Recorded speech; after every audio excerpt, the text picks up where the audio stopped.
Hello and welcome my dear students on my YouTube channel आज की chemistry. तो प्यारे बच्चों, आज के इस शॉर्ट लेक्चर में हम बात करेंगे थ्री इंपॉर्टेंट जेईई मेंस की प्रॉब्लम जो कि ऑर्गेनिक केमिस्ट्री के बेटा। और यहाँ पे जो क्वेश्चंस है halo alkane and halo arene के हैं। पहले क्वेश्चन बेटा पूछा है find out the major product form from the following reactions. तो यहाँ सबसे पहले अगर आपको रिएक्शन करना है तो आपको पता होना चाहिए कि यहाँ पे जो आपको दिख रहा है ना दैट इज न्यूक्लियोफाइल, और उसका बिहेवियर कैसा होता है। यहाँ पे अटैक करेगा उस कार्बन पे जहाँ पे पॉजिटिव चार्ज होगा। देखो यहाँ भी देखें अगर तो यहाँ भी पॉजिटिव चार्ज है, यहाँ भी अटैक कर सकता है लेकिन यहाँ नहीं करेगा।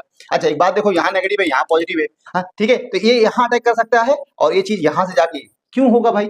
ऐसा इसलिए होगा कि यहाँ पे फास्ट रिएक्शन शो करेगा। अगर आपने सिंपल इस तरह से अगर आपने यहाँ पे कोई भी बीआर है और अगर न्यूक्लियोफाइल की अगर रिएक्शन आप करा रहे बेटा तो यहाँ अटैक तो होगा, लेकिन अगर डबल बॉन्ड यहाँ पे है तो न्यूक्लियोफाइल यहाँ फास्ट अटैक करेगा क्योंकि ये जो है इनहांस करेगा रेट ऑफ जो सब्स्टिट्यूशन रिएक्शन का जो रेट होगा या न्यूक्लियोफिलिक जो रेट होगा अटैक होगा फास्ट होगा। तो यहाँ पे जो मैकेनिज्म होगी बिल्कुल थोड़ा अलग होगा। तो क्या हो सकता है भाई, दूसरा जो आपको जो है NH-Me2 है, ये क्या करेगा बेटा, यहाँ अटैक करेगा उसको हटा देगा। तो प्रोडक्ट कहाँ मिल रहा है? प्रोडक्ट बेटा देखो यहाँ मिल रहा है।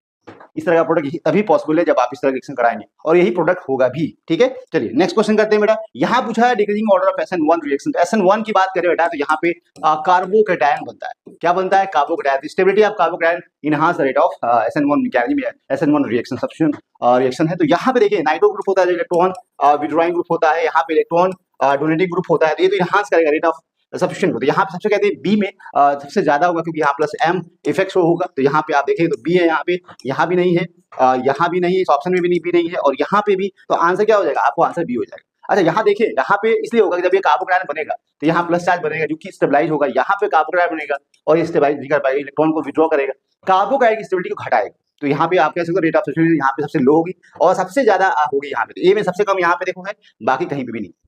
ठीक है, तो यहाँ पे इस क्वेश्चन करने के लिए आप बता दें कार्बोकैटायन की स्टेबिलिटी देखनी है, जितना ज्यादा कार्बोकैटायन स्टेबल उतना फास्ट SN1 मैकेनिज्म शो करेगा। ठीक है, तो यहाँ पे आंसर आपका हो जाएगा।